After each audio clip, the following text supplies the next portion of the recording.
ಯಾವ ವಿಷಯದ ಕುರಿತಾಗಿ ದೇವರು ನಮ್ಮೊಟ್ಟಿಗೆ ಮಾತಾಡಿದರು? ನೆನಪಿದೆನಾ? ಯಾವ ವಿಷಯ ನಮ್ಮೊಟ್ಟಿಗೆ ದೇವರು ಮಾತಾಡಿದರು? ನೆನಪಿಲ್ಲ. ವಾಕ್ಯವನ್ನ ಮರಿಬಾರ್ದು ನಾವು. ಹಲ್ಲೆಲೂಯಾ. ಓಕೆ, ನಮ್ಮ ಬಲಗೈನ ಮೇಲೆ ಕೆತ್ತೋಣ, ಕಣ್ಣುಗಳನ್ನು ಮುಚ್ಚಿಕೊಳ್ಳೋಣ, ಈ ವಾಕ್ಯ ಆಯ್ಕೆ ಮಾಡೋಣ. ಯೆಹೋವನು ಒಳ್ಳೆಯವನು, ಆತನ ಕೃಪೆಯು ಶಾಶ್ವತವಾಗಿರುವುದು. ಯೆಹೋವನು ಒಳ್ಳೆಯವನು, ಆತನ ಕೃಪೆಯು ಶಾಶ್ವತವಾಗಿರುವುದು. ಯೆಹೋವನು ಒಳ್ಳೆಯವನು, ಆತನ ಕೃಪೆಯು ಶಾಶ್ವತವಾಗಿರುವುದು. Amen, amen, amen. Hallelujah. Okay, ಯಾರ ಕೆಲಸಗಳು ಸಫಲವಾಗ್ತವೆ ಎನ್ನುವಂತ ಅಂಶವನ್ನ ಓದು ಮಂಗಳವಾರ ನಾವು ಎಲ್ಲಮ್ಮ ಅವ್ರ ಮನೆಯಲ್ಲಿ ನಾವು ಸಭೆಯಾಗಿ ಕೂಡಿದಾಗ ನಾವು ನೋಡಿದ್ದೇವೆ. ಮೊದಲನೇ ಕೀರ್ತನೆ ಅನ್ಸುತ್ತೆ, ಅವತ್ತು ನಾವು ಧ್ಯಾನ ಮಾಡಿದ್ವಿ.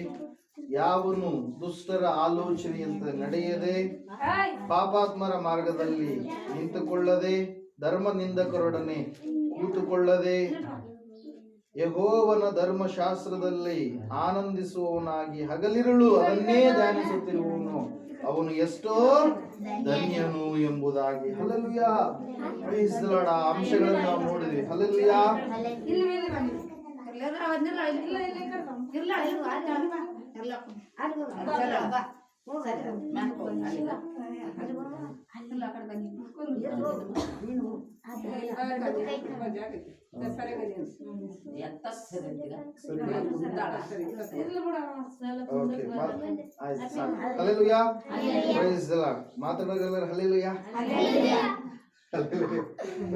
ಓಕೆ, ನಾವು ಓದುವಾರ ನಾವು ನೋಡಿದ್ವಿ, ನಮ್ಮ ಜೀವಿತದಲ್ಲಿ ಇರುವಂತ ಕಳೆಗಳು ನಾವು ತೆಗೆದಾಕೊಂಡ್ರೆ ದೇವರು ನಮ್ಮನ್ನ ಆಶೀರ್ವಾದ ಮಾಡುತ್ತಾನೆ. ಕೆಲವು ಜನರು ಹೆಂಗಿರ್ತಾರಂತೆ, ಪಾಪಾತ್ಮರ ಮಾರ್ಗದಲ್ಲಿ ನಿಂತುಕೊಳ್ಳುವಂತವ್ರು ಇರ್ತಾರೆ. ಧರ್ಮ ನಿಂದನೆಯನ್ನ, ಯೇಸು ಸ್ವಾಮಿಯನ್ನ ದೂಷಣೆ ಮಾಡುವಂತವರ ಸಹವಾಸದಲ್ಲಿ ಕೆಲವು ಜನರು ಇರ್ತಾರೆ. ಪ್ರಿಯರೇ, ಹಲ್ಲೆಲೂಯಾ.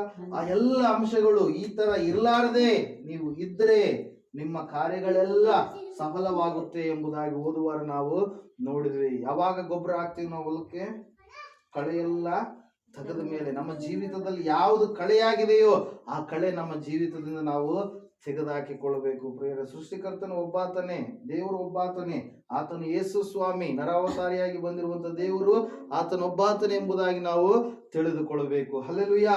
Praise the Lord. ಇವತ್ತಿನ ದಿನ ವಿಶೇಷವಾಗಿ ನಾವು ಧ್ಯಾನಕ್ಕಾಗಿ ತೆಗೆದುಕೊಂಡಿರ್ತಕ್ಕಂಥ ಅಂಶ, ದೇವರನ್ನ ನಂಬಿದಂತ ಮಕ್ಕಳು ಈ 4 ಕಾರ್ಯಗಳನ್ನ ಮಾಡುವವರಾಗಿರಬೇಕು. ಯಾವ ಆ 4 ಕಾರ್ಯಗಳು ಎಂಬುದಾಗಿ ಅಪೊಸ್ತಲರ ಕೃತ್ಯಗಳು 2ನೇ ಅಧ್ಯಾಯ 41-42 ವಚನಗಳನ್ನು ನಾವು ಓದಿಕೊಳ್ಳೋಣ. ಹಲ್ಲೆಲೂಯಾ. ಅವನ ಮಾತಿಗೆ ಒಪ್ಪಿಕೊಂಡವರು ದೀಕ್ಷಾ ಸ್ನಾನ ಮಾಡಿಸಿಕೊಂಡರು. ಆ ದಿವಸ ಸುಮಾರು 3,000 ಜನರು ಅವರಲ್ಲಿ ಸೇರಿದರು. ಇವರು ಅಪೊಸ್ತಲರ ಬೋಧನೆಯನ್ನ ಕೇಳುವುದರಲ್ಲಿಯೂ, ಸಹೋದರರ ಅನ್ಯೋನ್ಯತೆಯಲ್ಲಿಯೂ, ರೊಟ್ಟಿ ಮುರಿಯುವುದರಲ್ಲಿಯೂ, ಪ್ರಾರ್ಥನೆಗಳಲ್ಲಿಯೂ ನಿರತರಾಗಿದ್ರು ಎಂಬುದಾಗಿ. ಹಲ್ಲೆಲೂಯಾ. Praise the lord. 4 ಕಾರ್ಯಗಳನ್ನು ಇಲ್ಲಿ ನಾವು ನೋಡ್ತಾ ಇದ್ದೇವೆ ಪ್ರಿಯರೇ. ಮೊಟ್ಟ ಮೊದಲನೇದಾಗಿ ಸಭೆ ಚರಿತ್ರೆಯನ್ನು ನಾವು ತೆಗೆದುಕೊಂಡಾಗ, ಮೊಟ್ಟ ಮೊದಲನೇದಾಗಿ ರಕ್ಷಣೆ ಹೊಂದಿದಂತ ಮಕ್ಕಳು ಎಷ್ಟು ಜನ? 3,000 ಜನರು ಏನ್ ಮಾಡಿದ್ರು? ಒಂದೇ ಸರಿ ದೀಕ್ಷಾ ಸ್ನಾನ ತೆಗೆದುಕೊಂಡ್ರು. ಅವರು ನಮ್ಮ ತರನೇ ವಿಗ್ರಹಾರಾಧನೆ ಕುಟುಂಬದಿಂದ ಬಂದಂತವರಾಗಿದ್ರು. ಕೆಲವೊಂದು ಮತದಲ್ಲಿ ಬಹಳ ಏನಂತ ಹೇಳ್ತೀವಿ, ಆಚಾರಗಳಲ್ಲಿ ಮುಳುಗಿದಂತ ವ್ಯಕ್ತಿಗಳಾಗಿದ್ರು. ಆ 3,000 ಜನ ದೀಕ್ಷೆ ಯಾವಾಗ ತೆಗೆದುಕೊಂಡ ಮೇಲೆ ಅವರು ಒಂದು ಕಾರ್ಯವನ್ನ ಮಾಡ್ತಾ ಇದ್ದಾರೆ ಪ್ರಿಯರೇ. ಅವರು ಅಪೊಸ್ತಲರ ಬೋಧನೆಯನ್ನ ಕೇಳ್ತಾ ಇದ್ದಾರೆ. ಹಲ್ಲೆಲೂಯಾ. ವಾಕ್ಯವನ್ನ ಕೇಳ್ತಾ ಇದ್ದಾರೆ, ವಾಕ್ಯಕ್ಕೆ ವಿಧೇಯರಾಗಿ ನಡೀತಾ ಇದ್ದಾರೆ. ವಾಕ್ಯವನ್ನ ಕೇಳುವಂಥದ್ದು ಬಹಳ ಮುಖ್ಯ ಪ್ರಿಯರೇ. ಹಲ್ಲೆಲೂಯಾ. ಮಕ್ಕಳು ಗಲಾಟೆ ಮಾಡ್ಬೇಡ್ರಿ. ವಾಕ್ಯವನ್ನ ಕೇಳುವಂಥದ್ದು ಬಹಳ ಮುಖ್ಯ. ಮೊಟ್ಟ ಮೊದಲನೇದಾಗಿ ನಾವು ಪ್ರಾಧಾನ್ಯತೆ ಯಾವುದಕ್ಕೆ ಕೊಡಬೇಕು? ವಾಕ್ಯಕ್ಕೆ ಕೊಡಬೇಕು. ಯಾಕಂದ್ರೆ ನಮ್ಮನ್ನು ರೂಪಿಸುವಂತದ್ದೇ ವಾಕ್ಯ. ಅದರ ಸಲುವಾಗಿ ವೇದಗಳಲ್ಲಿ ನಾವು ನೋಡ್ತಾ ಇರ್ತೀವಿ, ವಾಕ್ಯವೇ ದೇವರು ಎಂಬುದಾಗಿ. ಯಾವ ರೀತಿಯಾಗಿ ಸತ್ಯವೇದ ಹೇಳುತ್ತೋ, ವಾಗ್ಯೋ ಬ್ರಹ್ಮ ಅಂತೇಳಿ ವೇದಗಳು ಕೂಡ ಹೇಳ್ತವೆ ಪ್ರಿಯರೇ. ಆ ವಾಕ್ಯವೇ ಬೇರೆ ಯಾರು ಅಲ್ಲ, ಯೇಸು ಕ್ರಿಸ್ತನು ಆಗಿದ್ದಾನೆ. ಇಲ್ಲಿ ಯಾಕೆ ಅವರು ವಾಕ್ಯಗಳನ್ನು ಕೇಳ್ತಾ ಇದ್ರು ಅಂದ್ರೆ, ಹೇಳುವವರು ಇಲ್ಲಾರದೆ ಇದ್ರೆ ಕೇಳುವುದು. ಇವಾಗ ಮಕ್ಕಳು ನಾವು ಸ್ಕೂಲಿಗೆ ಕಳಿಸ್ತೀವಿ, ಬರೀ ಸ್ಕೂಲಿಗೆ ಹೋಗೋದು ಬರೋದು ಮಾಡಿದ್ರೆ ಅಲ್ಲಿ ಟೀಚರ್ಸ್ ಯಾರಿಲ್ಲ ಅಂದ್ರೆ ಅವ್ರು ಏನಾದ್ರು ಕಲಿಯಕ್ಕೆ ಸಾಧ್ಯನಾ? ಕಲಿಯಕ್ಕೆ ಸಾಧ್ಯ ಆಗಲ್ಲ. ಹಲ್ಲೆಲೂಯಾ. ಅದರಂಗೆ ನಾವು ವಾಕ್ಯವನ್ನ ಹೇಳುವವರಿರುವಾಗ ಕೇಳುವವರು ಏನ್ ಮಾಡ್ಬೇಕು? ವಾಕ್ಯವನ್ನು ಸರಿಯಾದ ರೀತಿಯಲ್ಲಿ ಕೇಳಬೇಕು ಪ್ರಿಯರೇ. ಆ 3,000 ಜನರು ಏನ್ ಮಾಡ್ತಾ ಇದ್ದಾರೆ ಅಂದ್ರೆ ಅಪೋಸ್ತಲರ ಬೋಧನೆಯನ್ನ ಕೇಳ್ತಾ ಇದ್ದಾರೆ. ಅಪೋಸ್ತಲರು ಅಂದ್ರೆ ಯಾರು? ಯೇಸು ಸ್ವಾಮಿಯ ಶಿಷ್ಯರು. ಆ 120 ಜನರು ಅವರ ಬೋಧನೆಗಳಲ್ಲಿ ಏನ್ ಮಾಡ್ತಾ ಇದ್ದಾರೆ? ತಲ್ಲೀನರಾಗಿ ಆ ವಾಕ್ಯವನ್ನ ಬಿಡದೆ ಅವ್ರು ಏನ್ ಮಾಡ್ತಾ ಇದ್ದಾರೆ? ಕೇಳ್ತಾ ಇದ್ದಾರೆ ಪ್ರಿಯರೇ. ಹಲ್ಲೆಲೂಯಾ. ಯೇಸು ಸ್ವಾಮಿ ಒಂದು ಊರಿಗೆ ಹೋಗ್ತಾನೆ ಪ್ರಿಯರೇ. ಬೆಥಾನ್ಯ ಎನ್ನುವಂತ ಗ್ರಾಮಕ್ಕೆ ಹೋದಂತ ಸಂದರ್ಭದಲ್ಲಿ ಅಲ್ಲಿ ಒಂದು ಕುಟುಂಬದವರು ಯೇಸು ಸ್ವಾಮಿಯನ್ನ ಆಹ್ವಾನ ಮಾಡ್ತಾರೆ ಮನೆಗೆ. ಆ ಒಂದು ಕುಟುಂಬದವರು ಯಾರಂದ್ರೆ ಮಾರ್ತಳು, ಮರಿಯಳು ಮತ್ತು ಲಾಜರನು ಎನ್ನುವಂತ 3 ಇಬ್ರು ಸ್ತ್ರೀಯರು ಮತ್ತು ಒಬ್ಬ ಪುರುಷ, ಅಣ್ಣ ತಮ್ಮ ಅಕ್ಕ ತಂಗಿಯರು ಅಂತ ಹೇಳ್ತೀವಲ್ಲ, ಆ ರೀತಿಯಾಗಿರ್ತಕ್ಕಂಥ ಕುಟುಂಬದಲ್ಲಿ ಯೇಸು ಸ್ವಾಮಿಯನ್ನು ಅವರು ಆಹ್ವಾನ ಮಾಡಿದಾಗ ಎಲ್ಲ ಲಾಜರ್ ಒಂದು ಕಡೆಗೆ ಹೋದ, ಅಕ್ಕ ಅಡಿಗೆ ಮನೆಗೆ ಸೇರ್ಕೊಂಡು, ತಂಗಿ ಮಾತ್ರ ಯೇಸು ಸ್ವಾಮಿಯ ಪಾದಗಳ ಬಳಿಯಲ್ಲಿ ಏನ್ ಮಾಡ್ತಾ ಇದ್ದಾಳಕ್ಕೆ? ವಾಕ್ಯವನ್ನ ಕೇಳ್ತಾ ಇದ್ದಾಳೆ. ಲೂಕನ ಬರೆದ ಸುವಾರ್ತೆ 10ನೇ ಅಧ್ಯಾಯ 40-41ನೇ ವಾಕ್ಯ ಈ ರೀತಿಯಾಗಿ ಹೇಳುತ್ತೆ, ಆಕೆ ಯೇಸು ಕ್ರಿಸ್ತನ ಪಾದಗಳ ಬಳಿಯಲ್ಲಿದ್ದು ಆತನ ಮಧುರವಾದ ಮಾತುಗಳನ್ನ ಏನ್ ಮಾಡ್ತಾ ಇದ್ದಾಳೆ? ಕೇಳ್ತಾ ಇದ್ದಾಳೆ. ಹಲ್ಲೆಲೂಯಾ. Praise the Lord. ನಮ್ಗೆ ಪರಲೋಕದ ಬಗ್ಗೆ ಅನೇಕರಿಗೆ ಏನಿಲ್ಲ, ಅದೇ ರೀತಿಯಾಗಿರುತ್ತಂತೇಳಿ. ಈಗ ಬೇರೆಯವ್ರನ್ನ ಕೇಳ್ರಿ, ಪರಲೋಕದಾಗ ಏನಿರುತ್ತಂದ್ರೆ ಅವ್ರು ಏನಂತಾರ? ಅಲ್ಲಿ ಸರಾಯದ ಒಂದು ಕೆರೆ ಇರುತ್ತ. ಏನ್ ಕೆರೆ ಇರುತ್ತಂತ? ಸರಾಯಿ ಕೆರೆ ಇರುತ್ತ. ರಂಬೆ ಊರ್ವಶಿ ಮೇನಕ್ಕೆ ಅವ್ರು ನೃತ್ಯ ಮಾಡಿಕೊಂತ ಬರ್ತಾರ ಅಂತೇಳಿ ಅವ್ರ ತಪ್ಪು ಪಾಪದ ಪರಿಕಲ್ಪನೆ ಅಂತೇಳಿ ಮಾತಾಡ್ತಾರೆ ಪ್ರಿಯರೇ. ಹಲ್ಲೆಲೂಯಾ. ಆದ್ರೆ ಪರಿಶುದ್ಧ ಸತ್ಯವೇದ ನಮ್ಗೇನ್ ಹೇಳುತ್ತೆ? ಪರಲೋಕದಲ್ಲಿ ನಮ್ಮ ದೇವರು ಇದ್ದಾನೆ. ಆತನು ಸಿಂಹಾಸನಗಳ ಮಧ್ಯದಲ್ಲಿ ಆಸೀನನಾಗಿರುವಂತ ದೇವರು. ಆತನನ್ನು ನೋಡೋದಕ್ಕೂ ಕೂಡ ಆಗಲ್ಲ, ಅಷ್ಟು ಕೋಟಿ ಸೂರ್ಯಗಳಿಗಿಂತಲೂ ಪ್ರಕಾಶಮಾನವಾದಂತ ಆ ದೇವರ ಸುತ್ತಲೂ 24 ಹಿರಿಯರು ಏನ್ ಮಾಡ್ತಾರೆ? ಇರ್ತಾರೆ. ದೂತರು ಯಾವಾಗಲೂ ಪರಿಶುದ್ಧನು ಪರಿಶುದ್ಧನು ಪರಿಶುದ್ಧನು, ಹಲ್ಲೆಲೂಯಾ ಹಲ್ಲೆಲೂಯಾ ಹಲ್ಲೆಲೂಯಾ ಅನ್ಕೊಂತ ದೇವ್ರನ್ನ ಏನ್ ಮಾಡ್ತಾ ಇರ್ತಾರೆ? ಮಹಿಮೆ ಪಡಿಸ್ತಾ ಇರ್ತಾರೆ ಪ್ರಿಯರೇ. ಹಲ್ಲೆಲೂಯಾ. Praise the Lord. ಆ ಪರಲೋಕದಲ್ಲಿ ಏನಿಲ್ಲ?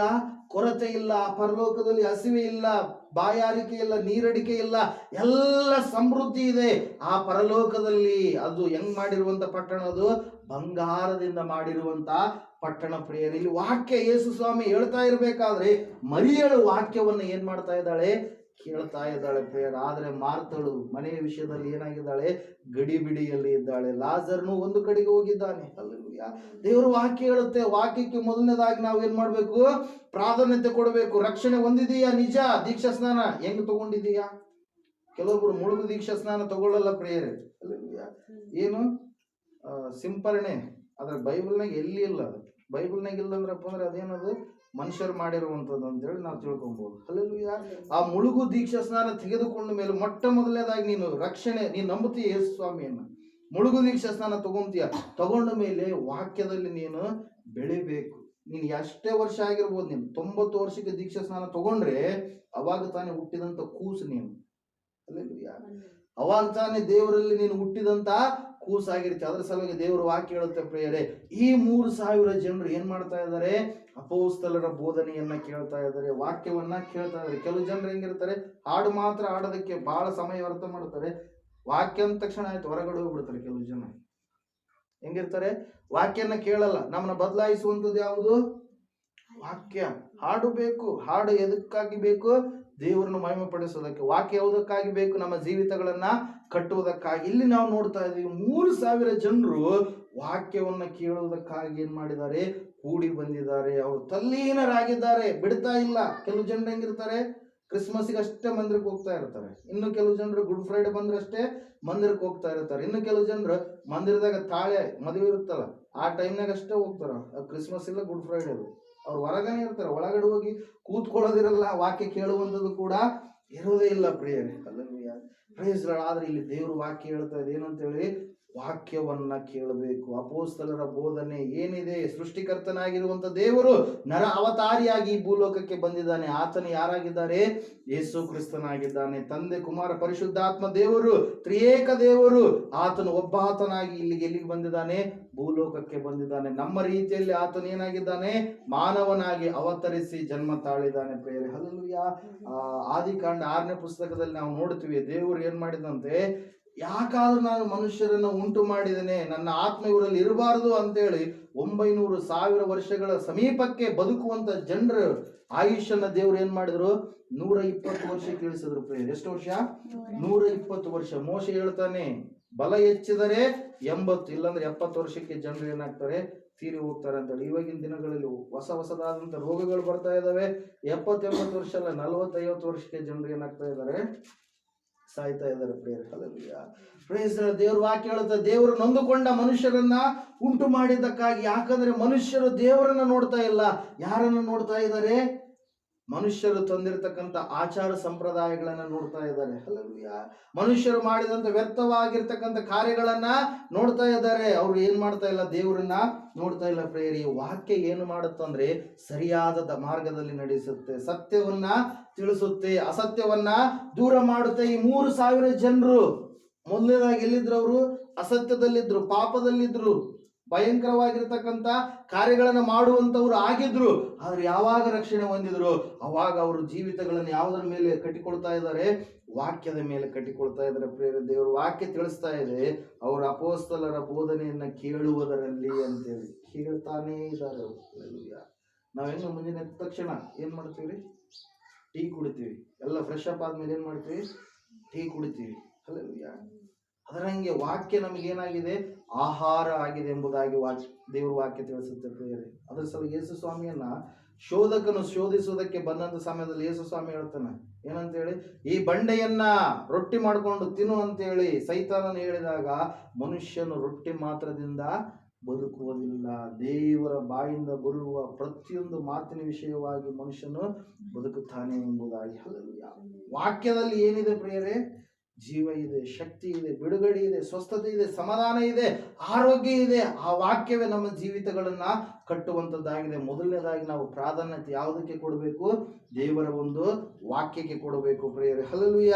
ಎರಡನೇದಾಗಿ ಅಲ್ಲಿ ಹೇಳ್ತಾ ಇದೆ, ವಾಕ್ಯ ಕೇಳಿದಂತವರು ಎಲ್ಲಿರ್ಬೇಕಂತ ಹೇಳ್ತಾ ಇದೆ ನೋಡ್ರಿ ವಾಕ್ಯ. ಸಹೋದರರ ಅನ್ಯೋನ್ಯತೆ, ಫೆಲ್ಲೋಶಿಪ್, ಫ್ರೆಂಡ್ಶಿಪ್ ಅಲ್ಲ.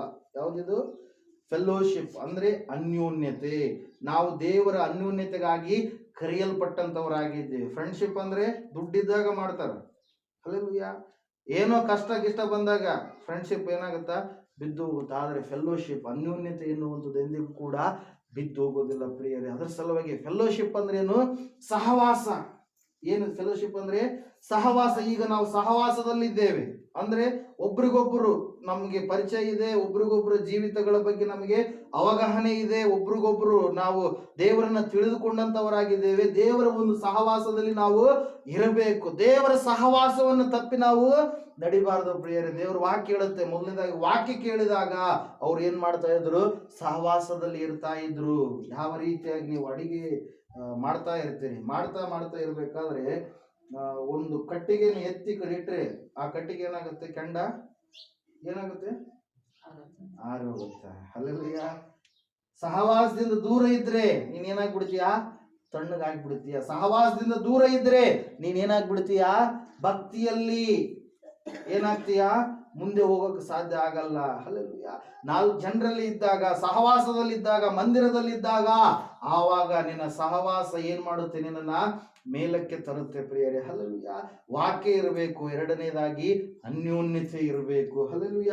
Price the Lord. ನಾವು ನೋಡ್ತಾ ಇದ್ದೇವೆ ಪ್ರಿಯರೇ, ಒಂದು ಕುಟುಂಬ ಇದೆ ಹಳೇ ಒಡಂಬಡಿಕೆಯಲ್ಲಿ. ಆ ಕುಟುಂಬದಲ್ಲಿ ಬಹಳ ವರ್ಷಗಳಾದರೂ ಕೂಡ ಮಕ್ಕಳು ಆಗೋದಿಲ್ಲ. ಆ ಒಂದು ಸಮಯದಾಗ ಏನಾಗುತ್ತಂದ್ರೆ, ಅಬ್ರಹಾಮನು ತನ್ನ ಹೆಂಡತಿಯಾಗಿರ್ತಕ್ಕಂಥ ಸಾರಾಳು ಇರ್ತಾರೆ. ಇದ್ದಾಗ ಸಾರಾಳು ಏನ್ ಮಾಡ್ತಾಳಂದ್ರೆ, ನನಗೆ ಮಕ್ಕಳೇ ಆಗೋದಿಲ್ಲ ಅಂತೇಳಿ ದುಡುಕಿ ಒಂದು ನಿರ್ಧಾರವನ್ನು ತೆಗೆದುಕೊಳ್ತಾಳೆ. ಏನ್ ನಿರ್ಧಾರ ತೆಗೆದುಕೊಳ್ತಾಳಂದ್ರೆ, ನಾನು ಹೆಂಗಾಗ್ಲೂ ನನ್ನ ಕೈ ಕೆಳಗಡೆ ಎಷ್ಟೋ ದಾಸಿಯರಿದಾರ, ಎಷ್ಟೋ ಜನರು ಕೆಲಸ ಮಾಡುವಂತ ಹೆಣ್ಮಕ್ಳದಾಳ ಅದರ, ನನಗಾಗಿ ಕೆಲಸ ಮಾಡುವಂತ ಪ್ರತ್ಯೇಕವಾಗಿರ್ತಕ್ಕಂಥ ಒಬ್ಬ ಸ್ತ್ರೀ ಅದಳ.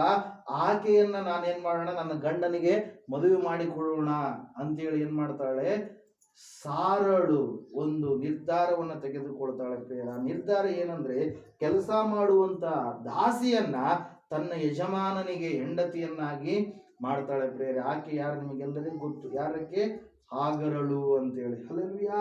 ಆಕೆಯನ್ನ ಹೆಂಡತಿಯನ್ನಾಗಿ ಮಾಡಿದಾಗ ಈ ಹಾಗರಳು ಎಲ್ಲಿಂದ ಬಂದವಳು ಅಂದ್ರೆ ಐಗುಪ್ತ ದೇಶದಿಂದ ಬಂದಂತ ಆಕೆಕಿ. ಎಲ್ಲಿಂದ ಬಂದಕಿ? ಐಗುಪ್ತ ದೇಶದಿಂದ ಬಂದಂತ ಸ್ತ್ರೀ. ಐಗುಪ್ತ ದೇಶ ಅಂದ್ರೆ ಬಹಳ ಭಯಂಕರ ವಿಗ್ರಹಾರಾಧನೆ, ಬಹಳ ಆಚರಣೆಗಳು, ಭಯಂಕರ ಪದ್ಧತಿಗಳು. ಅಲ್ಲಿ ಸುತ್ತಿಗೆಣ್ಣೆ, ಇಲ್ಲಿ ಸುತ್ತಿಗೆಣ್ಣೆ, ಅಲ್ಲಿ ಕಟ್ಟಿಗೆಣ್ಣೆ, ಇಲ್ಲಿ ಕಟ್ಟಿಗೆಣ್ಣೆ, ದಾರಗಳು. ಅಲ್ಲೂಯ್ಯ, ಆ ಬಟ್ಟೆ ಈ ಬಟ್ಟೆ ಬರೇ ಅದ್ರಾಗೆ ಮುಳುಗಿದವ್ರು. ಆ ಕಲ್ಲು ಈ ಕಲ್ಲು, ಮತ್ತೆ ಆ ಕಟ್ಟಿಗೆಯಿಂದ ಬೊಂಬೆ ಮಾಡಿಸಿದ್ದೆ, ಈ ಕಟ್ಟಿಗೆಯಿಂದ ಬೊಂಬೆ ಮಾಡಿಸಿದ್ದೆ. ಭಯಂಕರವಾದ ಆಚರಣೆ ಸಂಪ್ರದಾಯದಲ್ಲಿ ಮುಳುಗಿದಂತವ್ರು ಪ್ರಿಯರೇ. ಯಾರು? ಈ ಐಗುಪ್ತ ದೇಶದಲ್ಲಿ ಇರ್ತಕ್ಕಂಥ ಜನರು. ಈಕೆಯನ್ನ ಬಹುಮಾನವಾಗಿ ಅಲ್ಲಿರ್ತಕ್ಕಂಥ ರಾಜ ಕೊಟ್ಟಾಗ ಈಕೆ ಎಲ್ಲಿಗೆ ಬಂದ್ಲು? ದೇವರನ್ನು ನಂಬಿದಂತ ಕುಟುಂಬವಾಗಿರ್ತಕ್ಕಂಥ ಅಬ್ರಹಾಮನ ಕುಟುಂಬಕ್ಕೆ ಬಂದ್ಲು ಪ್ರಿಯರೇ. ಬಂದಾಗ ಮಕ್ಕಳು ಆಗ್ಲಿಲ್ಲ. ಸಾರಳು ದುಡುಕಿ ನಿರ್ಧಾರ ತೆಗೆದುಕೊಂಡಾಗ ಆಕೆಯ ಮೂಲಕವಾಗಿ ಅಬ್ರಹಾಮನಿಗೆ ಒಬ್ಬ ಮಗ ಹುಡ್ತಾನೆ. ಅವನ ಹೆಸರೇನು? ಇಷ್ಮಾಯೇಲ್ ಅಂತೇಳಿ. ಹಲ್ಲೆಲೂಯಾ.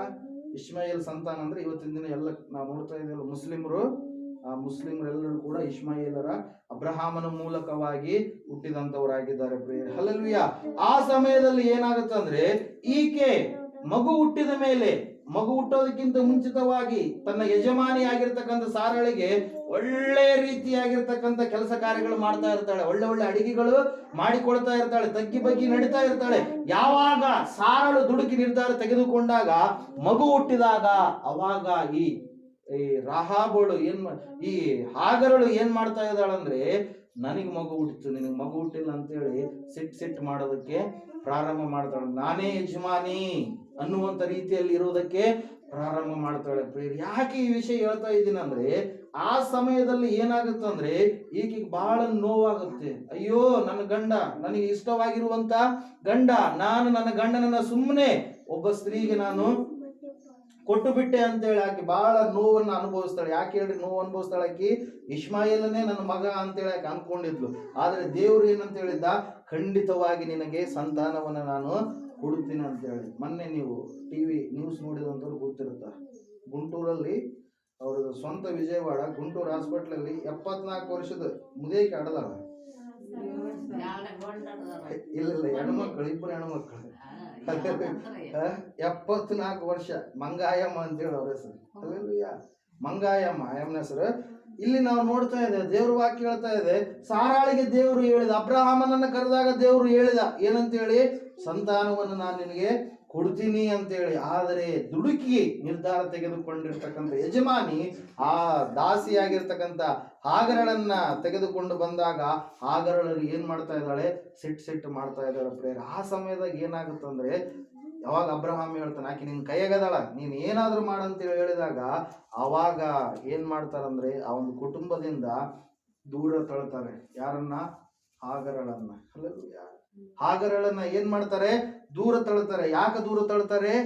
ಆಕೆ ದೇವರ ಒಂದು ಕುಟುಂಬದಲ್ಲಿ ಸೇರಿದಾಗ್ಯೂ, ಸಹವಾಸದಲ್ಲಿ ಸೇರಿದಾಗ್ಯೂ ಆಕೆ ದೇವರನ್ನ ಏನ್ ಮಾಡ್ತಾ ಇಲ್ಲ? ಸ್ತುತಿಸ್ತಾ ಇಲ್ಲ, ದೇವರನ್ನ ಮಹಿಮೆ ಪಡಿಸ್ತಾ ಇಲ್ಲ. ದೇವರ ಸಹವಾಸದಲ್ಲಿ ಇದ್ದಾಗ್ಲೂ ಕೂಡ ಅಬ್ರಹಾಮನು ಯಾವ ರೀತಿಯಾಗಿ ಹೊರಗಡೆ ಬಂದ ಸಂಪ್ರದಾಯಗಳಿಂದ ಅಂತೇಳಿ ಆಕೆ ತಿಳಿದುಕೊಂಡಾಗಲೂ ಕೂಡ ಆಕೆ ಸಹವಾಸವನ್ನ ಸರಿಯಾಗಿ ಕಟ್ಟಿಕೊಳ್ಳಲಿಲ್ಲ ಪ್ರಿಯರೇ. ಹಲ್ಲೆಲೂಯಾ. ಹೇಳದ ಅರ್ಥ ಆಗುತ್ತಾ? ನೀವು ಕಂಟಿನ್ಯೂ ಆಗಿ ಬಾದಲ್ಲಿ ಬರೀರಿ, ಅಲ್ಲಿ ಇರ್ತಕ್ಕಂಥ ವಾಕ್ಯಗಳನ್ನ ಕೇಳ್ರಿ. ಅವಾಗ ನಿಮ್ಮ ಭಕ್ತಿಯ ಜೀವಿತದಲ್ಲಿ ನೀವೇನ್ ಕಾಣ್ತೀರಿ? ವ್ಯತ್ಯಾಸವನ್ನ ಕಾಣ್ತೀರಿ. ಹಲ್ಲೆಲೂಯಾ.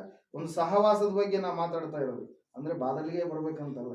ಎಲ್ಲಿ ಮಂದಿರ ಇರ್ತಾವ ಅಲ್ಲಿ ಹೋಗ್ಬೇಕು, ಸಹವಾಸದಲ್ಲಿ ನಾವು ಇರಬೇಕು. ಆದರೆ ಇಲ್ಲಿ ವ್ಯತ್ಯಾಸ ಏನಂದ್ರೆ, ಒಂದು ಕುಟುಂಬಕ್ಕೆ ಆಕೆ ಬಂದಿದ್ದಾಳ, ಆ ಕುಟುಂಬ ದೇವರಿಗೆ ಇಷ್ಟವಾಗಿರುವಂತ ಕುಟುಂಬ. ಆಕೆ ಬಂದಿರೋದು ವಿಗ್ರಹಾರಾಧನೆ ಕುಟುಂಬದಿಂದ. ಈ ಕುಟುಂಬಕ್ಕೆ ಬಂದಾಗ್ಲೂ ಕೂಡ ಆಕೆ ದೇವರಲ್ಲಿ ಏನ್ ಮಾಡ್ತಾ ಇಲ್ಲ? ಸಮಯವನ್ನ ಕಳೀತಾ ಇಲ್ಲ. ದೇವರ ಒಂದು ಸಹವಾಸದಲ್ಲಿ ಆಕೆ ಜೀವಿಸ್ತಾ ಇಲ್ಲ ಪ್ರಿಯರೇ. ಹಲ್ಲೆಲೂಯಾ. ಆಕೆ ಹೊರಗಡೆ ಹೋಗೋದಕ್ಕೆ ಕಾರಣ ಏನು? ಆಕೆಗೆ ತಗ್ಗಿಸಿಕೊಳ್ಳುವಂತ ಸ್ವಭಾವ ಇಲ್ಲ. ಹೀಗೆ ಒಂದ್ ಸಾರಿ ತಂದೆ ಮಗ ಇಬ್ಬರು ಹೊಲಕ್ಕೆ ಹೋಗ್ತಾ ಇದ್ರಂತೆ. ಹೊಲ ಗೊತ್ತಲ್ರಿ? ಹೊಲಕ್ಕೆ ಹೋಗ್ತಾ ಇರ್ಬೇಕಾದ್ರೆ ಮಗ ನೋಡಿದ್ನಂತೆ. ಏನಂತ ಹೇಳಿ? ಆ ಭತ್ತ ಇರುತ್ತಲ್ಲ, ನೆಲ್ಲು ನೋಡಿ ಹಿಂಗ ಸ್ಟ್ರೇಟ್ ಆಗಿರುವಂತದನ್ನ ನೋಡಿ, ಅಪ್ಪ ಇದ್ರೊಳಗಡೆ ಮುತ್ತಿನಂತ ಅವೇನಂತ ಹೇಳ್ತೀವಿ? ಅಕ್ಕಿ, ಮುತ್ತಿನಂತ ಅಕ್ಕಿ ಇರ್ತಾವಲ್ಲಪ್ಪ ಅಂತೇಳಿ ಅಂದಂತೆ ಮಗ. ಇಲ್ಲ ಮಗ, ಅವು ಇರಲ್ಲ.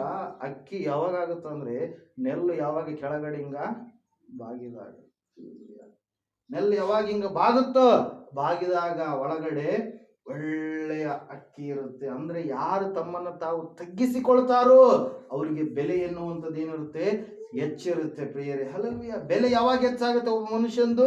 ತಾನು ತಗ್ಗಿಸಿಕೊಂಡಾಗ, ದೇವರ ಸನ್ನಿಧಾನದಲ್ಲಿ, ದೇವರ ಬಳಿಯಲ್ಲಿ, ದೇವರ ಒಂದು ವಾಕ್ಯದಲ್ಲಿ, ದೇವರ ಒಂದು ಅನ್ಯೋನ್ಯತೆಯಲ್ಲಿ ನಾವು ಎಷ್ಟರವರೆಗೆ ತಗ್ಗಿಸಿಕೊಳ್ತೀವೋ ಅಷ್ಟರವರೆಗೆ ದೇವರು ನಮ್ಮನ್ನ ಏನ್ ಮಾಡ್ತಾನೆ, ಮೇಲಕ್ಕೆ ತರ್ತಾನೆ ಪ್ರಿಯರೇ. ಇಲ್ಲಿ ವಾಕ್ಯದಲ್ಲಿ ನಾವು ನೋಡ್ತಾ ಇದ್ದೇವೆ, ಈ ಹಾಗರಳು ಏನ್ ಮಾಡ್ತಾ ಇದ್ದಾಳೆ ಅಂದ್ರೆ, ಯಜಮಾನಿಗೆ ಏನ್ ಮಾಡ್ತಾ ಇದ್ದಾಳೆ, ಗರ್ವದಿಂದ ಮಾತಾಡಿ ಏನೇನೋ ಮಾತಾಡಿ ಏನ್ ಮಾಡ್ತಾ ಇದ್ದಾಳೆ, ಮನೆಯನ್ನ ಬಿಟ್ಟು ಹೋಗುವಂತೆ ಆಯ್ತು ಪ್ರಿಯರೇ. ಅದರ ಸಲುವಾಗಿ ಜ್ಞಾನದಲ್ಲಿ ಒಂದು ಮಾತಿರುತ್ತೆ, ಏನಂದ್ರೆ ಗರ್ವದ ಮುಂದೆ ಯಾವುದು ನಡೀತಿರುತ್ತಂತೆ, ನಾಶನ ಎನ್ನುವಂಥದ್ದು. ಮನುಷ್ಯನಿಗೆ ಗರ್ವ ಅನ್ನುವಂಥದ್ದು ಯಾವಾಗ ಬರುತ್ತೋ ಅವನು ಮುಂದುಗಡೆ ಯಾವ್ದು ನಡೀತಿರುತ್ತೆ, ನಾಶನ ಎನ್ನುವಂಥದ್ದು. ಇಲ್ಲಿ ನಾವು ತಿಳ್ಕೊಳ್ಬೇಕಾಗಿರ್ತಕ್ಕಂಥ ಅಂಶ ಏನಂದ್ರೆ, ವಾಕ್ಯದಲ್ಲಿ ನಾವು ಇರುವಾಗ, ಎರಡನೇದಾಗಿ ಸಹವಾಸದಲ್ಲಿ ನಾವಿರಬೇಕು. ಪ್ರತಿ ವಾರ ದೇವರ ಆಲಯದಲ್ಲಿ ನಾವು ಕಾಣಿಸಿಕೊಳ್ಬೇಕು. ಹಲ್ಲೆಲೂಯಾ. ಕೆಲವು ಜನರು ಕೆಲಸ ಇದ್ದು ಬಿಟ್ರೆ ಆಯ್ತು, ದೇವರ ಆಲಯಕ್ಕೆ ಗುಡ್ ಬೈ ಹೇಳ್ಬಿಡ್ತಾರೆ. ಇನ್ನು ಇವಾಗ ಟ್ರೆಂಡ್ ಬಂದದ, ಅವಾಗ ಮುಡ್ಚೆಟ್ಟು ಗಿಡ್ಚೆಟ್ಟೆಲ್ಲ ಹಿಂದೆ ಇದು ಯೇಸು ನಂಬಿದಾಗ ಮುಡ್ಚೆಟ್ಟಿಲ್ಲ, ಯಾಚೆಟ್ಟಿಲ್ಲ, ಹಲ್ಲೆಲೂಯಾ. ಹೊಗೆ ಚೆಟ್ಟಿಲ್ಲ, ಮುಡ್ಚಿಟ್ಟಿಲ್ಲ, ಯಾವುದಿಲ್ಲ. ಕೆಲವು ಜನ ಹೇಳ್ತಿರ್ತಾರೆ, ಇಲ್ಲ ರೀ ನಮ್ಗೆ ಮುಡ್ಚೆಟ್ಟಾಗುತ್ತೇನ್ರಿ, ಅದ್ರ ಸಲ ನಾವು ಪ್ರಾರ್ಥನೆ ನಡೆಸಲ್ಲ ಅಂತೇಳಿ. ಇವ್ರಿನ್ನ ಎಲ್ಲಿದಾರ? ಹಲ್ಲೆಲೂಯಾ. ದೇವರಿಗೆ ಇದಾಗಕ್ಕೆ ಸಾಧ್ಯನಾ? ಮಲಿನ ಆಗಕ್ಕೆ ಸಾಧ್ಯನಾ? ಹಲ್ಲೆಲೂಯಾ. Praise Lord. ದೇವ್ರ ವಾಕ್ಯ ಹೇಳುತ್ತೆ ಪ್ರಿಯರೇ, ಆ ಸಂಪ್ರದಾಯಗಳನ್ನು ನಾವು ಬಿಡಬೇಕು, ಪದ್ಧತಿಗಳನ್ನು ನಾವು ಬಿಡಬೇಕು. ಭಯಂಕರವಾಗಿರ್ತಕ್ಕಂಥ ದೇವರಿಗೆ ಕೋಪ ಎಬ್ಬಿಸುವಂತ ಕಾರ್ಯಗಳು ಯಾವ, ವಿಗ್ರಹಾರಾಧನೆ ಆಗಿರ್ಬೋದು, ಮಾಟ ಮಂತ್ರಗಳ ಬಳಿಗೆ ಹೋಗುವಂಥದ್ದಾಗಿರ್ಬೋದು. ಇನ್ನೊಂದು ಸಹವಾಸದಲ್ಲಿ ನೀನು ಇದ್ದಿ ಮೊದಲು, ಆದ್ರೆ ಈಗ ಎಲ್ಲಿಗೆ ಬಂದಿದ್ದೀನಿ ನೀನು? ದೇವರ ಬಳಿಗೆ ಬಂದಿದ್ದೀನಿ. ನಿನ್ನನ್ನು ಉಂಟು ಮಾಡಿದಂತ ದೇವರು ನಿನ್ನನ್ನು ಕರೆದಿದ್ದಾನ. ನಾವು ಅಯೋಗ್ಯರೇ, ಹಲ್ಲೆಲೂಯಾ.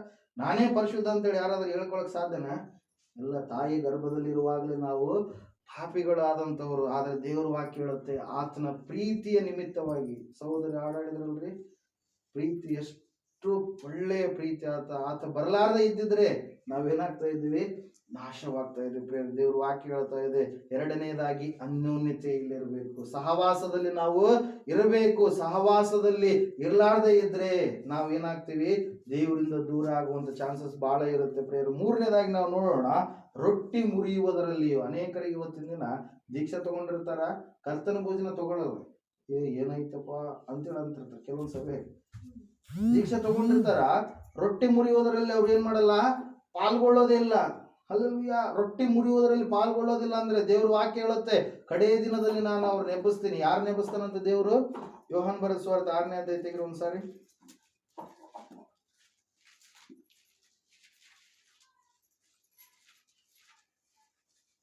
58ನೇ ವಾಕ್ಯ.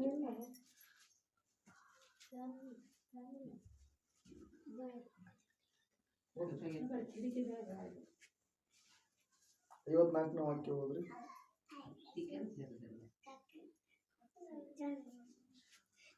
ಯಾಕಂದರೆ ನನ್ನ ಮಾಂಸವೇ ನಿಜವಾದ ಆಹಾರ, ನನ್ನ ರಕ್ತವೇ ನಿಜವಾದ ಪಾನ. ನನ್ನ ಮಾಂಸವನ್ನ ತಿಂದು ನನ್ನ ರಕ್ತವನ್ನ ಕುಡಿಯುವವನು ನನ್ನಲ್ಲಿ ಇರುತ್ತಾನೆ, ನಾನು ಅವನಲ್ಲಿ ಇರುತ್ತೇನೆ. ಜೀವ ಸ್ವರೂಪನಾದ ತಂದೆಯು ನನ್ನನ್ನು ಕಳುಹಿಸಿಕೊಟ್ಟಿರಲಾಗಿ ನಾನು ನನ್ನ ತಂದೆಯಿಂದ ಜೀವಿಸುತ್ತೇನೆ. ಅದರಂತೆ ನನ್ನನ್ನು ತಿನ್ನುವವನೇ ನನ್ನಿಂದ ಜೀವಿಸುವನು ಎಂಬುದಾಗಿ. ಹಲ್ಲೆಲೂಯಾ. 54ನೇ ವಾಕ್ಯ ಹೇಳುತ್ತೆ ನೋಡ್ರಿ, ನನ್ನ ಮಾಂಸವನ್ನ ತಿಂದು ನನ್ನ ರಕ್ತವನ್ನು ಕುಡಿಯುವವನು ನಿತ್ಯ ಜೀವವನ್ನು ಹೊಂದಿದ್ದಾನೆ ಮತ್ತು ನಾನು ಅವನನ್ನು ಕಡೇ ದಿನದಲ್ಲಿ ಎಬ್ಬಿಸುವೆನು ಎಂಬುದಾಗಿ. ಹಲ್ಲೆಲೂಯಾ. 3 ಜನರು ಇರ್ತಾರೆ. ಊರಿನಾಗ ಎಷ್ಟು ಜನರು ಇರ್ತಾರೆ? 3 ರೀತಿಯ ಜನರು. ಮೊದಲೇ ಜನರು ಎಲ್ಲಿರ್ತಾರ? ಸೂರಿನಡೆ ಇರ್ತಾರ. ಸೂರ್ ಅಂದ್ರೆ ಏನು? ಮನೆ. ಹಲ್ಲೆಲೂಯಾ. ಸೂರ್ ಅಂದ್ರೆ ಏನು? ಏನಂತ ಹೇಳ್ತೀವಿ, ಯಾರಿಗಾದ್ರೂ ಗೊತ್ತಾ? ಸೂರು, ಇವು ಪದ ಕೇಳಿರ ಇಲ್ಲ? ಸೂರಿನಡಿ ಅಂದ್ರೆ ಒಂದು ನೆರಳಿನಲ್ಲಿ ಕೆಳಗಡೆ ಇರುವಂತ ಒಂದು ಸ್ಥಿತಿ. ಹಲ್ಲೆಲೂಯಾ. ಅಂದ್ರೆ ಮನೆನೇ ನಾವು ಅನ್ಕೊಂಬೋದು. ಹಲ್ಲೆಲೂಯಾ. ಮೊದಲನೇದಾಗಿ ಎಲ್ಲಿರ್ತಾರೆ? ಸೂರಿನಡಿಯಲ್ಲಿ ಇರ್ತಾರೆ. ಎರಡನೇದಾಗಿ ಜನರು ಎಲ್ಲಿರ್ತಾರೆ? ಸಮಾಜದಲ್ಲಿ, ಅಂದ್ರೆ ಹೊರಗಡೆ ಎಲ್ಲ ಓಡಾಡ್ತಾ ಇರ್ತಾರೆ. ಮೂರನೇದಾಗಿ ಎಲ್ಲಿರ್ತಾರೆ? ಸಮಾಧಿಗಳಲ್ಲಿ ಇರ್ತಾರೆ. ಇವು 3 ಜಾಗ ಜನರು ವಾಸ ಮಾಡೋದು. ಎಲ್ಲಿಲ್ರಿ? ಸೂರಿನಡಿ ಅಂದ್ರೆ ಮನ್ಯಾಗ ಬಿಟ್ರೆ, ಹೊರಗಡೆ ಬಿಟ್ರೆ ಸಮಾಧಿಯಲ್ಲಿ. ಹಲ್ಲೆಲೂಯಾ. Praise the Lord. ಇಲ್ಲಿ ದೇವರ ವಾಕ್ಯದಲ್ಲಿ ನಾವು ನೋಡ್ತಾ ಇದ್ದೇವೆ, ಏಸಪ್ಪ ಹೇಳ್ತಾ ಇದ್ದಾನೆ, ಈಗ ಯೇಸು ಸ್ವಾಮಿ ಬಂದಂದ್ರೆ ನಾವೇನಾಗ್ತೀವಿ? ಎತ್ತಲ್ಪಡ್ತೀವಿ. ನಾವಂದ್ರೆ ಯಾರು? ಆತನಿಗೆ ಇಷ್ಟವಾಗಿರುವಂತ ಸಭೆ. ಎಲ್ಲ ದೀಕ್ಷಾಸ್ಥಾನ ತಗೊಂಡು ಎಲ್ಲ ಮತ್ತೆ ದೇವರಿಂದ ದೂರವಾದಂಥವ್ರು ಎತ್ತಲ್ಪಡಲ್ಲ. ಯಾರು ಎತ್ತಲ್ಪಡ್ತಾರೆ? ಯಾರು ಈ ಸಹವಾಸದಲ್ಲಿ ಇರ್ತಾರೋ, ಯಾರು ವಾಕ್ಯವನ್ನ ಕೇಳಿ ವಾಕ್ಯದ ಪ್ರಕಾರವಾಗಿ ನಡೀತಾ ಇರ್ತಾರೋ. ವಾಕ್ಯದಲ್ಲಿ ಹೇಳಿರ್ತಾರೆ, ಅಯ್ಯರು ಅಲ್ಲಿ ಹೋಗ್ಬಾರ್ದಮ್ಮ ಅಮಾಸಿ ಹುಣ್ಣಿಗೆ ಅಂತೇಳಿ ಫುಲ್ಲ ಮತ್ತೆ ಆ ಕಡೆ ಈ ಕಡೆ ಹೋಗಿ ಅವೆಲ್ಲ ಮಾಡ್ಕೊಂಡ್ ಕುಂದ್ರಪ್ಪ ಅಂದ್ರೆ ದೇವ್ರಿಗೆ ಏನಾಗ್ತೀರಿ? ನೀವು ವಿರೋಧಿಗಳಾಗ್ತೀರಿ. ದೇವರಿಗೆ ಕೋಪ ನಿಮ್ಮ ಮೇಲೆ ಸದಾ ಉರಿತಾ ಇರುತ್ತೆ. Praise the Lord. ಮೂರು ರೀತಿಯ ಜನ: ಸೂರ್ಯನಡೆ ಇರುವಂತವರು, ಸಮಾಜದಲ್ಲಿರುವಂತವರು, ಸಮಾಧಿಗಳಲ್ಲಿರುವಂತವರು. Praise the Lord. ಯೇಸು ಸ್ವಾಮಿ ನೋಡ್ರಿ, ಆತನ ಈ ಲೋಕಕ್ಕೆ ಬಂದಾಗ ತಾನು ಜೀವ ಕೊಡುವ ರೊಟ್ಟಿ, ಪುನರುತ್ಥಾನ ಜೀವ ಆತನೊಬ್ಬಾತನೇ ಆಗಿದ್ದಾನೆ ಅಂತೇಳಿ ಆತನ ಯಾವ ರೀತಿಯಾಗಿ ನಿರೂಪಣೆ ಮಾಡಿದಂದ್ರೆ, ಒಂದ್ಸಾರಿ ಒಬ್ಬ ಮಗಳು, ಸಣ್ಣ ಹುಡುಗಿ, ಆಕೆ ಸತ್ತೋಗ್ಬಿಟ್ಟಿರ್ತಾಳೆ ಪ್ರಿಯರೇ, ಸಾಯುವಂತ ಸ್ಥಿತಿಗೆ ಬಂದಂತ ಸಂದರ್ಭದಲ್ಲಿ ಅವಾಗ ಏನಾಗುತ್ತಂದ್ರೆ ಆತನ ತಂದೆ, ಆ ಹುಡುಗಿಯ ತಂದೆ ಏನ್ ಮಾಡ್ತಾ ಇದ್ದಾನೆ? ಏಸಪ್ಪನನ್ನ ಕರ್ಕೊಂಡು ಬರೋಣ ಅಂತೇಳಿ ಏನ್ ಮಾಡ್ತಾ ಇದಾರೆ? ಯೇಸು ಸ್ವಾಮಿ ಹತ್ರ ಓಡಿ ಓಡಿ ಓಡಿ ಓಡಿ ಬರ್ತಾ ಇದ್ದಾನೆ. ಬರುವಂತ ಸಮಯದಲ್ಲಿ ಯೇಸು ಸ್ವಾಮಿಯನ್ನ ನೋಡಿದಾಗ ಅಲ್ಲಿ ಜನರು ಹೇಳಕತ್ತಾರ, ನಾವು ಮನೆಯಿಂದ ಬಂದ್ವಿ, ಮಗು ಏನಾಗ್ಬಿಟ್ಟಾಳೆ? ಸತ್ತೋಗ್ಬಿಟ್ಟಾಳೆ. ಏನಾಗ್ಯಾಳ? ಮಗು ಸತ್ತೋಗ್ಬಿಟ್ಟಾಳೆ. ಎಲ್ಲಿ ಸತ್ತಾಳ? ಮನೆಯಲ್ಲಿ ಸತ್ತಾಳ ಅಂತೇಳಿ ಏನ್ ಹೇಳಿದ್ರು ಪ್ರಿಯರೇ, ಗುರುಗಳಿಗೆ ನೀನೇನ್ ಮಾಡಬೇಡ, ತೊಂದರೆ ಕೊಡಬೇಡ ಅಂತೇಳಿ ಹೇಳಿದ್ರು. ಅವಾಗ ಏಸಪ್ಪ ಹೇಳ್ತಾನೆ, ನಂಬಿಕೆ ಮಾತ್ರ ಇರಲಿ, ಹೋಗೋಣ ಅಂತ ಹೇಳಿದಾಗ ಯಾಯೀರನ ಮನೆಗೆ ಹೋಗಿ, ಮನೆಯಲ್ಲಿ ಸತ್ತಿರ್ತಕ್ಕಂಥ ಆ ಮಗಳು ಸತ್ತಿರುವಾಗ ಎಲ್ಲರೂ ಬಂದರ. ಊದೋರು ಬಂದಿದ್ದಾರೆ, ಬಾರಸರು ಬಂದಿದ್ದಾರೆ, ಅಳೋರು, ವೈಕೊಳ್ಳೋರು ಎಲ್ಲರೂ ಕೂಡ ಬಂದಾರ. ಸತ್ತ ಮೇಲೆ ಮಾಡ್ತಾರಲ್ರಿ, ಎಲ್ಲ ಸೀನ್ ಎಲ್ಲ ಇದೆ. ಯೇಸು ಸ್ವಾಮಿಯನ್ನ ಯಾರು ನೀವೇನು ಶಬ್ದ ಮಾಡಕ್ಕೆ ಹೋಗ್ಬೇಡ್ರಿ ಅಂತ ಹೇಳ್ತಾನೆ. ಶಿಷ್ಯರನ್ನ ಒಳಗಡೆ ಕರ್ಕೊಂಡು ಹೋಗಿ ಏನ್ ಮಾಡಿದ? ತಲಿತಾಕೂಮ್ ಅಂತ ಹೇಳಿದ. ಆವಾಗ ಕೈ ಹಿಡಿದುಕೊಂಡು ಆ ಮಗುವನ್ನು ಏನ್ ಮಾಡಿದ ಪ್ರಿಯರೇ? ಎಬ್ಬಿಸಿದ ಪ್ರಿಯರೇ. ಹಲ್ಲೆಲೂಯಾ. ದೇವ್ರ ವಾಕ್ಯ ಹೇಳ್ತಾ ಇದೆ, ಆ ಒಂದು ಮಗಳು ಎಲ್ಲಿದ್ಲು? ಮನೆಯಲ್ಲಿದ್ಲು. ಎರಡನೇದಾಗಿ ಚಟ್ಟದ ಮೇಲೆ ಒಬ್ಬ ವ್ಯಕ್ತಿಯನ್ನ ಹೊತ್ಕೊಂಡು ಬರಕತ್ತಿದ್ರು. ಯಾವಾಗೋ ರಾತ್ರಿ ಸತ್ತಿದ್ದಾನೆ, ಬೆಳಗ ಮುಂಜಾನೆ ಮಣ್ಣು ಮಾಡಬೇಕು. ಎಲ್ಲರೂ ಕೂಡಿದ್ರು, ಬಂಧುಗಳೆಲ್ಲರೂ ಕೂಡಿದ್ರು, ಚಟ್ಟದ ಹೊತ್ಕೊಂಡು ಬರ್ತಾ ಇರ್ಬೇಕಾದ್ರೆ ಅವಾಗ ಯೇಸು ಸ್ವಾಮಿ ಅದೇ ದಾರಿಯಲ್ಲಿ ಬರ್ತಾ ಇದ್ದಾನೆ ಪ್ರಿಯರೇ. ಆ ಚಟ್ಟದ ಹತ್ರಕ್ಕೆ ಬಂದು ಚಟ್ಟನ್ನ ಏನ್ ಮಾಡಿದ? ಹಿಂಗ ಸ್ವಾಮಿ ಹಿಡ್ದಾಗ ಅವ್ರು ನಿಂತರು ಪ್ರಿಯರೇ. ನಿಂತಾಗ ಯೇಸು ಸ್ವಾಮಿ ಹೇಳ್ತಾ ಇದ್ದಾನೆ, ಯೌವನಸ್ಥನೇ ಏಳು ಅನ್ನುತ್ತೇನೆ ಅಂತ ಹೇಳಿದ ತಕ್ಷಣನೇ ಆ ಮಗುವಿಗೆ, ಸತ್ತಿರ್ತಕ್ಕಂಥ ವ್ಯಕ್ತಿ ಎಲ್ಲಿದ್ದಾನೆ? ಅವನು ಎಲ್ಲಿದ್ದಾನೆ? ಒತ್ಕೊಂಡು ಬರಕತ್ತಾರ. ನಿಮ್ಗೆ ಈ ವಾಕ್ಯ ಕೇಳ್ತಾ ಇದ್ದೀರಿ ನೀವು? ಮೊದಲು ಸತ್ತಾಗ ಎಲ್ಲಿದ್ದಾಳ? ಮನೆಯಲ್ಲಿದ್ದಾಳ. ಮನೆಯಲ್ಲಿ ಹಾಕ್ಯಾರ. ಎರಡನೇದ ಸತ್ತವ್ರನ್ನ ಏನ್ ಮಾಡಕತ್ತಾರ?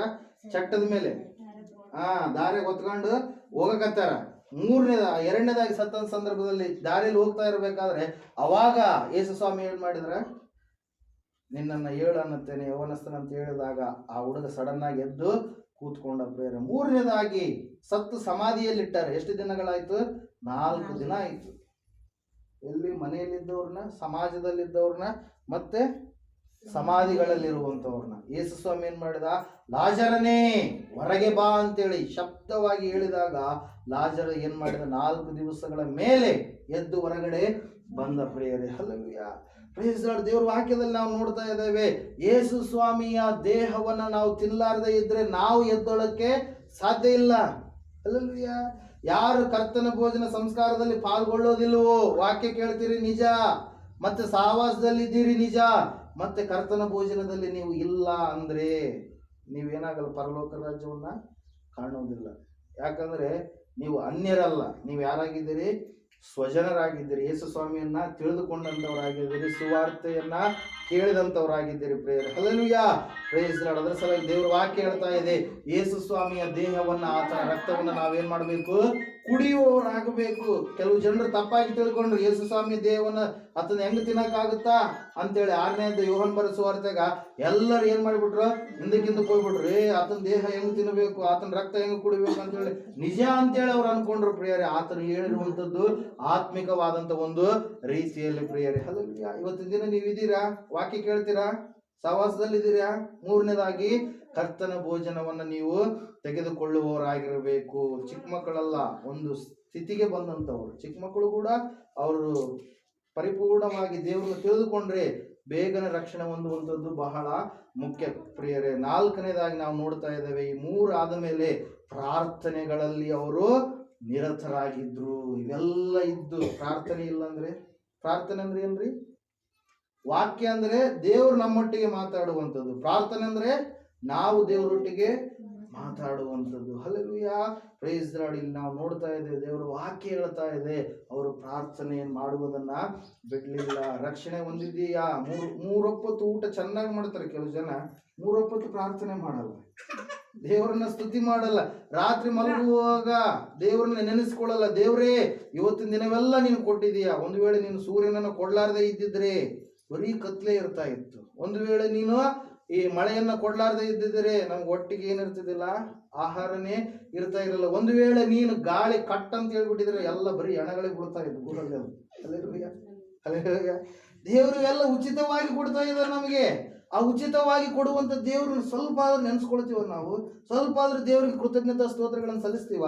2400 ರೂಪಾಯಿ ಆಕ್ಸಿಜನ್ ಇಡ್ತಾರೆ ಒಂದು ದಿನಕ್ಕೆ. ಎಷ್ಟ್ರಿ?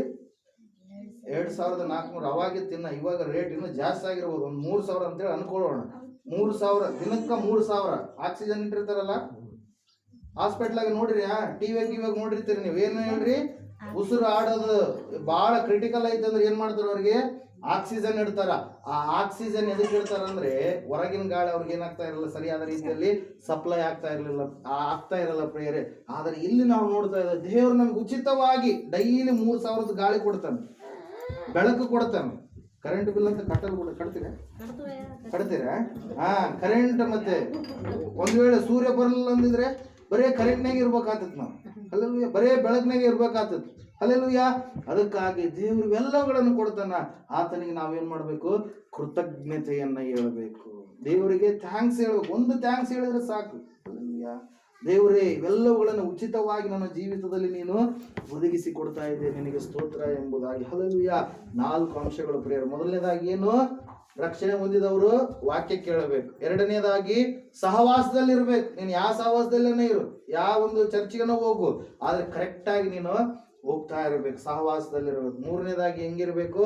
ರೊಟ್ಟಿ ಮುರಿಯುವುದರಲ್ಲಿರಬೇಕು. ಅಂದ್ರೆ ಆತನ ದೇಹವೆಂಬ ರೊಟ್ಟಿಯನ್ನ, ರಕ್ತವೆಂಬ ದ್ರಾಕ್ಷಾರಸವನ್ನು ನೀನು ತೆಗೆದುಕೊಳ್ಳಬೇಕು. ತೆಗೆದುಕೊಂಡವರು ಮಾತ್ರ ಎದ್ದೇಳ್ತಾರೆ. ಯೇಸು ಸ್ವಾಮಿ ಬಂದಾಗ ಸತ್ಯವೇದದಲ್ಲಿ ಮೂವರು ಮಾತ್ರ ರೆಕಾರ್ಡ್ ಆಗಿರೋದು. ಆತನ ಬಾಯಿ ಮಾತಿನಿಂದ ಬದುಕಿಸಿದ. ಯಾಕಂದ್ರೆ ಪುನರುತ್ಥಾನವು ಜೀವವು ನಾನೇ ಆಗಿದ್ದೀನಿ ಅಂತ ಹೇಳಿದಂತ ದೇವರ ದೇಹವನ್ನು ನೀನು ತಿನ್ನಲಾರದೆ ಇದ್ರೆ ನೀನೇನಾಗಲ್ಲ, ಕಡೆ ದಿನದಲ್ಲಿ ನೀನು ಎಬ್ಬಿಸಲ್ಪಡೋದಿಲ್ಲ ಪ್ರೇಯರೇ. Hallelujah, praise the Lord. ಒಂದು ವೇಳೆ ನೀನು ಆತನು ಬಂದಾಗ ಮನೆಯಲ್ಲಿದ್ರು ನೀನೇನಾಗ್ತೀಯಾ? ಮೇಲ್ಗಡೆ ಹೋಗ್ತೀಯ. ಹೊರಗಡೆ ಕೆಲಸದಲ್ಲಿದ್ರು ನೀನೇನಾಗ್ತೀಯಾ? ಮೇಲ್ಗಡೆ ಹೋಗ್ತೀಯ. ಒಂದು ವೇಳೆ ಸಮಾಧಿಯಲ್ಲಿ ಇದ್ರೂ ಕೂಡ ನಿನ್ನನ್ನು ದೇವರು ಏನ್ ಮಾಡ್ತಾನೆ? ಎಬ್ಬಿಸಿ ಎಲ್ಲಿ ಕರ್ಕೊಂಡು ಹೋಗ್ತಾನೆ? ಪರಲೋಕಕ್ಕೆ ಕರ್ಕೊಂಡು ಹೋಗ್ತಾನೆ ಪ್ರಿಯರೇ. ಅವಾಗ ನಾವೆಲ್ಲ ಯಾವ ಶರೀರವನ್ನು ಹೊಂದಿಕೊಳ್ತೀವಿ? ಮಹಿಮ ಶರೀರ. ಈಗ ನಮ್ಗೆ ರೋಗಗಳು ಬರ್ತಾ ಇದಾವೆ, ನೋವುಗಳು ಆಗ್ತಾ ಇದಾವೆ. ಯಾಕೆ ಹೇಳ್ರಿ? ಇದು ಮಣ್ಣಿನ ಶರೀರ. ಇದು ಯಾವ ಶರೀರ? ಮಣ್ಣಿನ ಶರೀರ. ಆದ್ರೆ ಮಾಂಸದ ಶರೀರ ಇದು. ನಾವು ಮುಂದೆ ಹೊಂದಿಕೊಳ್ಳುವಂತ ಶರೀರ ಯಾವ ಶರೀರ? ಮಹಿಮೆಯ ಶರೀರ. ಎಲ್ಲರೂ ಒಂದೇ ವಯಸ್ಸಿನಾಗ ಇದ್ದಂಗೆ ಇರ್ತೀವಿ ನಾವು, ಮುದುಕರಾಗಲ್ಲ. ಯುಗಗಳು ಹೋದ್ರು ಕೂಡ ಒಂದೇ ಏಜ್ನಾಗ ಇದ್ದಂಗ ಯೌವನಸ್ಥರಾಗಿ, ಚಿರಕಾಲದ ಯೌವನಸ್ಥರಾಗಿ ನಾವು ಜೀವಿಸ್ತೀವಿ. ಎಲ್ಲಿ? ಪರಲೋಕದಲ್ಲಿ. ಆದ್ರೆ ಇಲ್ಲಿ ಭೂಲೋಕದಾಗ ಶರೀರ, ಮಣ್ಣಿನ ಶರೀರ, ಮಾಂಸದ ಶರೀರ. ಅದೇನಾಗುತ್ತೆ? ದಿನಗಳು ಹೋದಂಗೆಲ್ಲ ನಾವೇನಾಗ್ತೀವಿ? ಸಾವಿಗೆ ಸಮೀಪ ಆಗ್ತೀವಿ. ಹಲ್ಲೆಲೂಯಾ. ಹುಟ್ಟಿದ ನಂತರ ಮನುಷ್ಯನ ಜೀವಿಸ್ತಾ ಹೋದಂಗೆಲ್ಲ ಅನ್ಯರಾದ್ರೆ ಸಾವಿಗೆ ಸಮೀಪರಾಗ್ತಾರೆ. ರಕ್ಷಣೆ ಹೊಂದಿದಂತ ನಾವಾದ್ರೆ ದೇವರನ್ನು ಎದುರುಗೊಳ್ಳುವುದಕ್ಕೆ ನಾವು ಸಮೀಪವಾಗ್ತಾ ಇರ್ತೀವಿ ಪ್ರೇಯರ್. ಅದರ ಸಲುವಾಗಿ 4 ಅಂಶಗಳು ನಿಮ್ಮ ಜೀವಿತದಲ್ಲಿ ಇರಬೇಕು. ಮೊದಲನೇದಾಗಿ ಏನು? ವಾಕ್ಯ. ಎರಡನೇದಾಗಿ ಸಹವಾಸ. ಮೂರನೇದಾಗಿ ರೊಟ್ಟಿ ಮುರಿಯುವುದು. 4ನೇದಾಗಿ ಏನಾಗಿದೆ?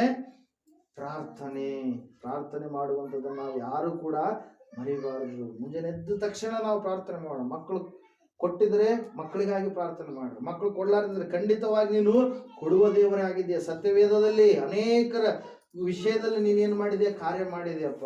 ಮೊನ್ನೆ ನಾವು ಲೆಕ್ಕ ಹಾಕಿದ್ವಿ ಬಾದಲಿಗೆ ಮಕ್ಕಳಾಗ್ಲಾರ್ದಂಥವ್ರು ಬಂದು ಮಕ್ಕಳು ಹೊಂದಿಕೊಂಡಂಥವ್ರು ಎಷ್ಟು ಜನ ಇದಾರೆ ಅಂದ್ರೆ 40 ಜನ. ಎಷ್ಟು ಜನ? 40 ಜನರು. ಎಲ್ಲೆಲ್ಲಿಂದನೋ ಬಂದಿದ್ದಾರೆ ಅವರು. ಅಲ್ಲೆಲ್ಲ ಎಷ್ಟೆಷ್ಟೋ ವರ್ಷಗಳು. ಒಬ್ರಿಗೆ 20 ವರ್ಷ, ಒಬ್ರಿಗೆ 18 ವರ್ಷ, ಒಬ್ರಿಗೆ 16 ವರ್ಷ, ಒಬ್ರಿಗೆ 10 ವರ್ಷ.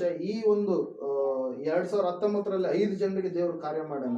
10 ವರ್ಷದಿಂದ ಮಕ್ಕಳೇ ಆಗಿದ್ದಿಲ್ಲ. ಕುರುಬರು ಹನುಮಂತ ಅಂತೇಳಿ ಗಿಣಿವಾರ ಅವರು, ಮತ್ತೆ ಇನ್ನೊಬ್ರು ಎಲ್ದೊಡ್ಡಿಯಲ್ಲಿ ಇಬ್ಬರಿಗೆ 5 ವರ್ಷ 5 ವರ್ಷ ಮಕ್ಕಳು ಆಗಿದ್ದಿಲ್ಲ. ಇನ್ನೊಬ್ರು ಮದುವೆ ಆಗಿ 4 ವರ್ಷ ಆಗಿದೆ, ಮಸ್ಕಿ ಹತ್ರ ಸಲೀನಾ ಅಂತೇಳಿ, ಅವರಿಗೆ ದೇವರು ಕಾರ್ಯ ಮಾಡಿದ್ದಾನೆ. Praise Lord. ಇನ್ನು ಎಲ್ದೊಡ್ಡಿಯಲ್ಲಿ ಒಬ್ರು ನಾಯಕರು, ಅವರು ಪ್ರಾರ್ಥನೆಗೆ ಬರ್ತಾ ಇದ್ರು. ಅವರಿಗೆ ದೇವ್ರು ಏನ್ ಮಾಡಿದಾನೆ, ಸುಮಾರು ಒಂದು 5-6 ವರ್ಷ ಆಗಿರ್ಬೋದು, ಅವ್ರಿಗೆ ದೇವ್ರು ಏನ್ ಮಾಡಿದಾನೆ, ಕಾರ್ಯ ಮಾಡಿದಾನೆ. ಅನೇಕರಿಗೆ ಇವೆಲ್ಲವುಗಳನ್ನ ಸಾಕ್ಷಿಗಳನ್ನು ಕೇಳುವಾಗ ನನ್ನನ್ನು ಕೂಡ ದೇವ್ರು ಏನ್ ಮಾಡ್ತಾನೆ, ಬಿಡುಗಡೆ ಕೊಡ್ತಾನೆ. ನನ್ನ ಜೀವಿತದಲ್ಲಿ ದೇವ್ರು ಏನ್ ಮಾಡ್ತಾನೆ, ಕಾರ್ಯ ಮಾಡ್ತಾನೆ ಅನ್ನುವಂತ ಒಂದು ನಂಬಿಕೆ ಏನಾಗುತ್ತೆ, ನಮಗೆ ಬೆಳೆಯುತ್ತೆ. ಪ್ರಿಯರೇ, ನಾವು ನೋಡ್ತಾ ಇದ್ದೇವೆ, ಪ್ರಾರ್ಥನೆ ಮಾಡುವಂಥದ್ದನ್ನ ನಾವು ಬಿಡಬಾರದು. ಲೇಟ್ ಆದ್ರೆ ಚಿಂತೆ ಇಲ್ಲ, ದೇವ್ರು ಖಂಡಿತವಾಗಿ ಕೊಟ್ಟೆ ಕೊಡ್ತಾನ. ಆ 74 ವರ್ಷದ ಮುದೇಕಿ ನೀವು ನೋಡಿರ, ಹಲ್ಲೆಲೂಯಾ, ಪ್ರೈಸ್ ದಿ ಲಾರ್ಡ್. ದೇವ್ರು ನೋಡ್ರಿ ಎಂಥ ದೇವರಾಗಿದ್ದಾನೆ, ಹಲ್ಲೆಲೂಯಾ. ದೇವ್ರು ಖಂಡಿತವಾಗಿ ಕಾರ್ಯ ಮಾಡ್ತಾನೆ. ನಾವು ಪ್ರಾರ್ಥನೆ ಮಾಡುವಂಥದ್ದನ್ನ ಬಿಡಬಾರದು, ಆತನನ್ನ ಮಹಿಮೆ ಪಡಿಸುವಂಥದ್ದನ್ನ ಬಿಡಬಾರದು. ವಾಕ್ಯ ಇರಬೇಕು, ಸಹವಾಸ ಇರಬೇಕು, ರೊಟ್ಟಿ ಮುರಿಯುವುದರಲ್ಲಿ ಪಾಲ್ಗೊಳ್ಬೇಕು. 4ನೇದಾಗಿ ನಾವೇನಾಗಿರ್ಬೇಕು, ಪ್ರಾರ್ಥನೆ ಮಾಡುವವರಾಗಿರ್ಬೇಕು. ಹಲ್ಲೆಲೂಯಾ. ಸಂದರ್ಭ ನಾವೆಲ್ಲರೂ ನಿಂತುಕೊಳ್ಳೋಣ, ಪ್ರಾರ್ಥನೆ ಮಾಡೋಣ. ಹೌದು ಸ್ವಾಮಿ, 4 ವಿಷಯದಲ್ಲಿ ಯಾವ್ದಾದ್ರು ಒಂದು ವಿಷಯದಲ್ಲಿ ನಾನು ತಪ್ಪಿ ಹೋಗಿದ್ದೇನೇನಪ್ಪ. ಇನ್ನು ಕೆಲವು ಜನರು ನೀವು ದೀಕ್ಷೆ ತಗೊಂಡಿಲ್ಲ, ದೀಕ್ಷಾ ಸ್ನಾನ ಮಾಡಿಸ್ಕೊಂಡಿಲ್ಲ. ದೇವ್ರ ವಾಕ್ಯ ಎಷ್ಟು ಕೇಳಿದಾಗಲೂ ಕೂಡ ದೀಕ್ಷೆ ಹೊಂದೋದಕ್ಕೆ ನೀವು ಹಿಂದೇಟ್ ಆಗ್ತಾ ಇದ್ದೀರಾ.